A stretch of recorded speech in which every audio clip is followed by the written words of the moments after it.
성도님들, 시편은요 원래는 예배를 위한 노래, 즉 우리식으로 표현하면 예배 때 불리던 찬송가입니다. 이 시편의 기원을 이야기하면 시편 96편에 대해서 이 기원을 이야기하는데, 이스라엘 백성들이 이제 포로에서 돌아왔을 때 하나님께서 그들에게 가장 먼저 명령하셨던 것은 성전을 새롭게 재건하는 것이었습니다. 그래서 이스라엘 백성들은 스룹바벨과 예수야를 중심으로 성전 재건에 힘썼고, 학개와 스가랴 선지자의 도움을 받아서 이 불타버렸던 성전을 재건할 수 있었습니다. 그래서 우리 소선지서에 보면 이 성전 재건의 이야기가 나오죠. 그러나 성전만 재건했다고 해서 또 곧바로 예배가 시작될 수 없었습니다. 왜냐? 말씀이 없었으니까요. 그래서 하나님께서는 에스라를 중심으로 성전의 말씀을 채우는 일을 하셨고, 에스라는 풍성한 말씀으로 이스라엘 백성들의 영혼을 새롭게 하기 시작했습니다. 하지만 또 말씀만 가지고 예배를 다 드릴 수가 없죠. 그래서 포로에서 돌아온 사람들이 조상 대대로 내려오던 시와 노래들을 모으기 시작했습니다. 멀리는 우리가 봤던 것처럼 모세의 시부터, 또 가까이는 포로에서 돌아온 사람들의 기쁨의 노래를 다 모아서 이제 가락을 붙인 겁니다. 그 중에서 제일 많은 건 역시 다윗의 시였고요. 그 결과 그들은 이제 말씀을 듣고 찬양을 했고, 그 말씀과 찬양이 어우러져서 풍성한 예배가 될 수 있었던 겁니다. 그러므로 시편은 원래 예배 공동체가 함께 부르던 찬양이었던 겁니다. 물론 오늘날 우리는 과거에 어떤 음률로 불렀는지 알 수가 없습니다. 하지만 이 시편을 읽어보면 그 특유의 고유의 음률이나 이 템포들을 느낄 수가 있죠. 그러므로 성도님들, 하나님께서는 포로에서 돌아온 이스라엘 백성들에게 가장 먼저 원하셨던 것이 뭐다? 바로 예배였다라는 겁니다. 즉 예배는 하나님께서 가장 소중히 여기시는 것이고, 그래서 하나님께서는 예배 드리는 자를 가장 좋아하시고 기뻐하신다라는 겁니다. 반면 예배를 하나님께서 가장 기뻐하신다, 이 하나님께서 가장 기뻐하신다는 건 그만큼 사탄이 와서 방해한다는 겁니다. 사탄은 하나님께서 기뻐하시는 것을 어떻게든 못하게 하고 무조건 가로막으려 하는 습성이 있습니다. 그러니 우리가 예배를 드리려고 하면 꼭 와서 사탄은 방해를 하는 겁니다. 사탄은 예배 드리기 위해 준비하는 과정에서부터 방해하기 시작합니다. 예를 들면 집에서 나올 때부터 싸우고 나오기 시작하는 겁니다. 예를 들자면, 그다음에 예배 드릴 때는 다른 생각으로 사람의 마음을 혼란스럽게 합니다. 괜히 예배에 집중을 못하게 하는 거죠. 그리고 예배 드린 후에는 은혜 받았다면 그 틈을 찾아서 와서 끝까지 방해를 하려고 합니다. 보십시오 성도님들, 가인이 아벨을 죽인 사건, 우리 성경에서 첫 번째 살인 사건이라고 하죠. 그것도 뭐 때문에 일어난 일입니까? 예배입니다. 예배와 관련 있지 않습니까? 예배 때문에 가인의 마음이 상했고, 그 예배에 하나님께 집중하면 되는데 그래서 가인의 마음이 상했고, 예배 드린 후에도 그 속상한 마음이 풀리지 않아서 살인에 대한 충동으로 이어지고, 또 예배를 드렸지만 살인 충동을 극복하지 못해서 결국 동생을 죽인 사건, 이게 바로 인류 최초의 살인 사건인 겁니다. 이처럼 하나님께서 기뻐하지 않은 예배로 들어가기 시작하면 예배라는 건요 상당히 위험한 게 됩니다. 아론의 두 아들인 나답과 아비후도 하나님께서 말씀하시지 않는 불로 분향하다가 그 자리에서 죽임을 당하고 말았습니다. 그러므로 예배는 하나님께 다가가는 가장 영광스러운 자리이면서 동시에 가장 위험한 자리이기도 한 겁니다. 우리의 마음이 하나님께 바로 서 있지 않다면, 하나님 앞에 바로 서 있지 않다면 특히 예배는 위험합니다. 예배를 가벼이 여기거나, 예배를 통해서 내 영광을 드러내려고 한다거나, 예배에서 하나님께서 기뻐하지 않는 일을 도모하거나 하는 것은 정말 위험한 일이 아닐 수 없습니다. 그런 의미에서 오늘 시편의 저자는 어떻게 하면 하나님께서 기뻐하시는 예배를 드릴 수 있는지, 또 하나님께서 원하시는 예배가 어떤 것인지를 상세하게 보여주고 있습니다. 우리 1절 말씀 함께 읽어보겠습니다. 새 노래로 여호와께 노래하라. 온 땅이여 여호와께 노래할지어다. 자, 이제 시편 96편을 기점으로 한 100편까지 계속 새 노래가 나올 텐데요. 예배 드리는 사람은 어떻게 하라고요? 새 노래로 하나님께 노래하라고 합니다. 그럼 여기서 새 노래의 의미가 뭘까요? 뭐 찬양할 때마다 노래를 새 것으로 바꿔라 이겁니까? 네, 한 번 부른 찬양 절대 다시 하면 안 돼 이런 겁니까? 네, 아니겠죠. 새 노래로 여호와께 노래하라 라는 말씀은 마음의 문제를 이야기하는 겁니다.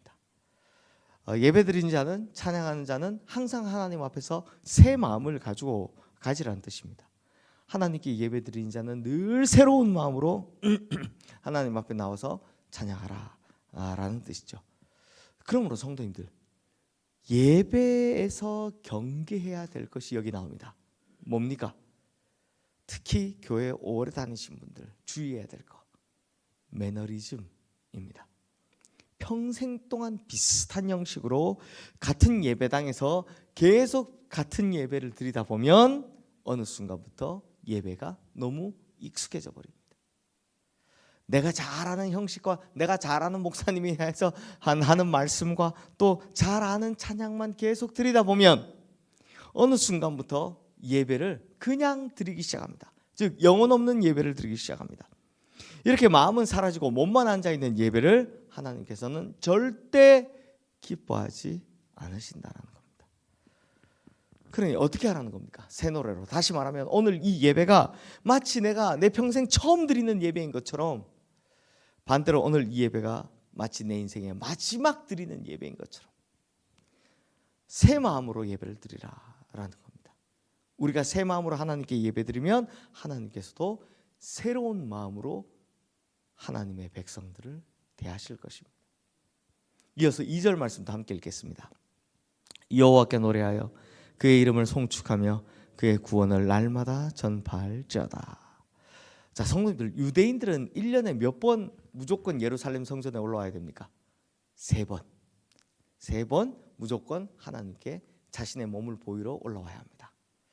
이것은 율법에 나와 있는 공식적인 예배입니다. 그래서 언제 올라오냐? 이스라엘의 3대 절기라고 하는 유월절, 맥추절, 장막절에 무조건 3번은 이렇게 올라와야 됩니다. 전 세계 어디 있든 간에 와야 합니다. 그래서 유대인들 중에는요, 어떤 사람들이 많았냐? 절기교인이 많았습니다. 절기교인. 무슨 말이냐? 1년에 3번 오라니까 딱 몇 번 옵니까?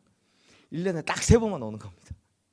내가 1년에 3번 예배 딱 들으면서 뭐라고 합니까? 나는 크리스찬이야.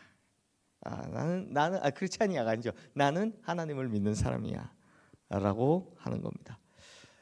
요즘 그래도 이 사람들은 1년에 3번 오죠. 요즘 유럽 사람들은 평생에 3번 온답니다. 언제 옵니까? 태어나서 유아 세례 받을 때, 2번째 결혼식 때, 3번째 자기 장례식 때, 평생 3번 오면서 자기 크리스찬이라고 한답니다. 즉 예배를 의무로만 행하는 절기교인들이 있더라라는 겁니다. 그런데요, 오늘날도 이런 절기교인들이 많습니다. 언제만 옵니까? 송구영신 예배, 또 부활절, 추수감사절, 성탄절, 이런 딱 4번. 그래서 4번 와주셔서 감사합니다. 네, 특별한 이 절기 때만 딱 와가지고 교회에서 예배드리는 사람들이 있습니다. 그러면서 뭐라 그럽니까? 나는 천국 가요 라고 생각을 합니다. 하지만 성도님들, 그런다고 반대로 얘기하면 또 매주 교회에 나온다고 해서 본인이 절기교인이 아닙니까? 아닙니다. 예배를 의무감으로만 드리고 있다면 평생 한 번 나오는 사람이나 평생 나왔는데 그냥 의무감으로 드리고 있는 사람이나 그건 거의 다 비슷비슷하다라는 겁니다. 성도님들, 하나님께서 원하시는 것이 뭐냐? 날마다 그분의 구원을 선포하는 일이다라고 합니다. 그러므로 우리의 예배가 주일만 드리는 게 아니라요, 날마다, 즉 매 순간 우리의 삶 속에서 주님의 구원을 선포하는 예배를 드리길 원하신다라는 겁니다. 그러니 우리의 삶의 현장이 곧 뭐가 되어야 된다? 예배가 되어야 된다는 겁니다. 성도님들, 우리가 삶의 현장에서 수많은 사람들을 만나죠. 믿지 않는 사람들을 매일매일 만나게 됩니다. 그러니 그들에게 주님의 구원을 선포하고 우리의 행실로 하나님의 살아계심을 선포하는 겁니다. 이것이 하나님께서 바라시는 바로 참된 예배자의 모습이다라는 겁니다. 오늘은 조금 이 예배 이야기라서 조금 내용이 긴데요, 이어서 우리 하나님께서는 이렇게 예배하라고 말씀하십니다. 우리 7절 8절 말씀 함께 읽겠습니다. 만국의 족속들아, 영광과 권능을 여호와께 돌릴지어다. 여호와께 돌릴지어다. 여호와의 이름에 합당한 영광을 그에게 돌릴지어다. 예물을 들고 그의 궁정에 들어갈지어다. 자, 이 말씀에 보면 영광과 권능을 여호와께 돌릴지어다라는 말을 계속해서 반복하고 있습니다. 그러므로 여기서 우리가 기억해야 될 가장 중요한 예배의 가치가 나오죠. 뭡니까? 하나님 한 분만 영광 받으시기를 원하신다는 겁니다. 즉 예배를 통해서 내가 영광 받으면 절대 안 될 일이라는 겁니다. 이거 참 사실 이 이야기는 목사들이 잘 들어야 됩니다. 이 예배를 드리면서 끊임없이 자기의 이름 드러내기를 좋아하는 사람들이 있습니다. 특히 위험한 사람들이 누굽니까? 설교자가 1번이죠. 그 다음에 기도자, 그 다음에 찬양 인도자들, 이런 사람들입니다. 즉 앞에 서는, 강단 위에 서는 사람들은 항상 조심해야 합니다. 왜냐하면 하나님은 예배를 통해서 자신이 받아야 할 영광을 절대 인간과 나누기를 원하지 않으시기 때문입니다. 그것은 하나님의 영광을 도둑질하는 거고요, 하나님의 영광을 가로채는 일입니다. 어떤 일이 있어도 예배를 통해서는 하나님 한 분만 영광 받으셔야 하는 겁니다. 그리고 또 하나님께서는 이렇게 예배드리라고 합니다. 우리 9절 말씀 함께 읽겠습니다. 아름답고 거룩한 것으로 여호와께 예배할지어다. 온 땅이여 그 앞에서 떨지어다. 자, 아름답고 거룩한 것으로 예배드리기 위해서요, 우린 참 많은 고민을 합니다. 하나님께서 받으실 가장 아름다운 예물은 무엇인지, 하나님께서 받으실 가장 거룩한 것은 무엇인지 우리가 엄청 고민하죠. 하지만 성도님들, 고민할 필요 없습니다. 하나님께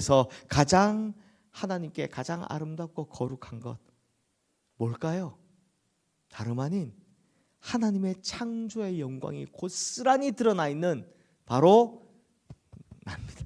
우리 성도님들입니다.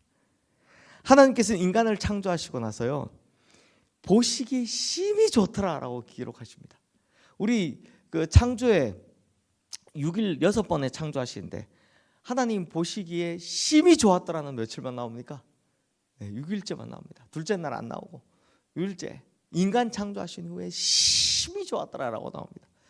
즉 예배를 받으시는 하나님의 입장에서 가장 거룩하고 가장 영광스러운 건 자신의 창조의 영광이 고스란히 새겨져 있는 바로 예배드리는 사람, 그 사람이 가장 아름답고 가장 거룩한 겁니다. 그러므로 성도님들, 하나님 앞에 나와서 뭐 내가 다른 걸 준비해서 뭘 어떻게 할까 그리고 너무 고민하지 마십시오. 나 자신이 하나님 앞에 드려지지 않으면 그 아무 소용 없습니다. 무슨 말씀인지 아시겠습니까? 뭐 내가 천만금을 드리고 억만금을 드리고 어느 제가 있던 교회처럼 서울엔 엄청난 땅을 드리면서 천국 가려고 다 소용없습니다. 뭐가 제일 중요하다? 나 자신을 하나님께 먼저 드리는 것이 제일 중요하다. 내 자신이 하나님께 드려지지 않으면 그 예배는 아름다운 예배도 아니고 거룩한 예배도 아닌 겁니다. 그래서 사도 바울은 로마서 12장 1절에서 너희 몸을 하나님이 기뻐하시는 거룩한 산 제물로 드리라. 이것이 너희가 드릴 영적 예배니라 라고 말씀하시는 겁니다. 그러므로 우리 성도님들, 예배 참 소중합니다. 그러나 예배는 가장 위험한 것이 될 수도 있다는 거 꼭 기억하셔서 무엇보다 우리 성도님들 자신을 하나님 앞에 드려지는 예물로 드리는 거룩한 산 제사 드리는 우리 모든 성도님들 되시기를 주님의 이름으로 축원합니다. 이 시간 오늘 주신 말씀 기억하며 우리 함께 기도하겠습니다.